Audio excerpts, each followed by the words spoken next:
महाराष्ट्रात मिळणाऱ्या भाज्या आपण पाहत आहोत, तर आजची जी भाजी आहे ती आहे दुधी भोपळा। खरं तर ही खूप छान पथ्यकर भाजी आहे। हिच्या दोन प्रकार असतात, एक म्हणजे जी आपण भाजीमध्ये वापरतो किंवा जी शेतात पिकवली जाते ती दुधी, आणि दुसरा जो असतो तो कडू प्रकार असतो, जो की औषधांमध्ये मुख्यत्वे करून वापरला जातो। तिला कटुतुंबी असं म्हटलं जातो किंवा कडू दुधी भोपळा जो असतो तो।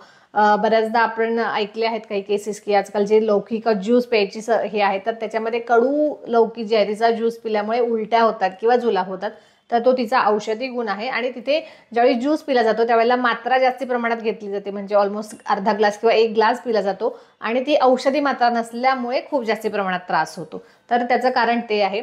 बाकी जी आपण भाजीमध्ये दुधी वापरतो ती खरं तर पथ्यकर सांगितलेली आहे, पचायला हलकी आहे आणि त्याचबरोबर शक्ती देणारी आहे, म्हणजे थोडीशी पौष्टिक अशा प्रकारची असते दुधी, त्यामुळे आवर्जून खाल्ली पाहिजे। लहान मुलांनाही आवर्जून दिली पाहिजे। फक्त पुन्हा एकदा चेक केलं पाहिजे की भाजी करताना दुधी आणलेली आहे ती गोड प्रकारातली आहे की चुकून कडू आलेली आहे, त्यामुळे भाजी करायच्या पूर्वी नक्की टेस्ट करून मग दुधीची भाजी केली गेली पाहिजे। आणि दुधीचे इतरही बरेच प्रकार आहेत, जसं की हलवा वगैरे आहेत, तर या गोष्टी आणखीनच तिचा पौष्टिकपणा वाढवतात।